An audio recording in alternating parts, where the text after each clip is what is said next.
All right, let's dive into something pretty wild today. We're looking at a numerical puzzle that honestly isn't really about math in the way you'd think. It's all about hidden logic, some really unexpected connections, and a journey that starts with the number 5 and somehow lands us at 114. So let's see if we can crack this thing. So, right off the bat, here's the central mystery. How in the world do you get from 5 to 114? I mean, there's no obvious math that connects them, right?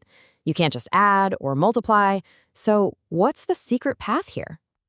And yeah, the reason there's no obvious answer is because, well, this isn't your typical math problem. To solve it, we basically have to throw out the standard rulebook. We've got to embrace a totally different kind of logic, one that mixes numbers with some pretty abstract ideas. Okay, our journey starts with the first, and you could argue the most important, conceptual jump. This is the move that really sets the stage for everything else that's about to happen. The first key is this concept called the middle value.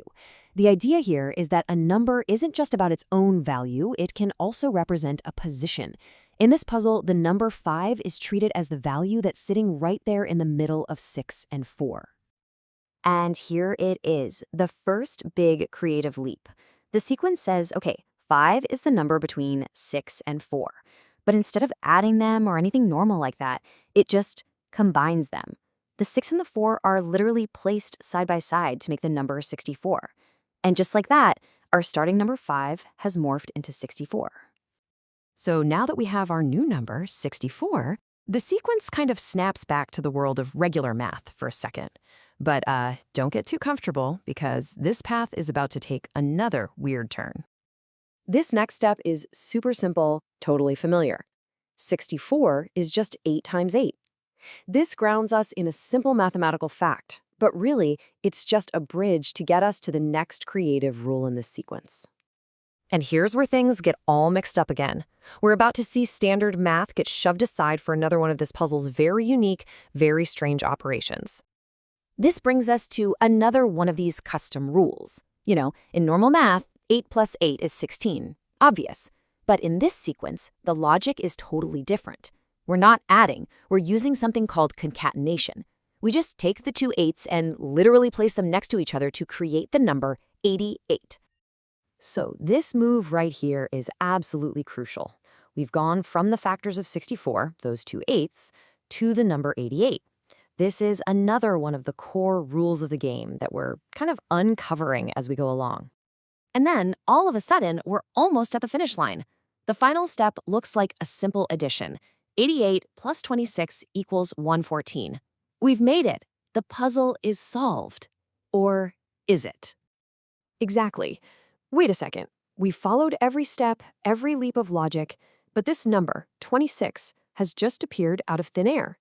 Figuring out where it came from is the final and honestly the most surprising key to this whole thing. So, get ready for a major plot twist. The answer isn't hiding in some other weird math trick. Nope. It comes from a source of information that is completely outside the world of pure numbers. And here it is. The number 88 isn't just a number. It's a reference. In this sequence, 88 is pointing to the 88th chapter or surah of the Quran called Al-Ghashiyah. And guess how many verses that specific surah has? You got it. It has 26. That is where our missing number comes from. This is by far the most unconventional step of them all. The sequence literally bridges the gap between a numerical puzzle and a religious text. It's pulling a key piece of data from one system and just plugging it right into another. It's a connection you would just never expect. But you gotta wonder, is this connection to the Quran just a wild coincidence? Well, the source material suggests it's not. It reveals another hidden layer to this whole system, one that's built around prime numbers that seems to back up these connections. So the source points to these two hidden functions that are apparently used to generate the verse counts for different surahs. One function multiplies a number by the prime number 13, and the other adds the prime number 31. The whole idea is to show that there's a consistent underlying mathematical pattern here. And here's how they supposedly work. Our mystery number, 26, is generated by 2 times 13. But the system also generates other verse counts that are mentioned in the source material. 3 times 13 gives us 39, and 13 plus 31 gives us 44. The point is to show an internal consistency, to suggest that this is all part of a deliberate design. So after all those twists and turns, all the conceptual leaps, and pulling data from external sources, let's bring it all home and look at the full path from the very beginning to the very end. Here's the entire path laid out. We started at 5.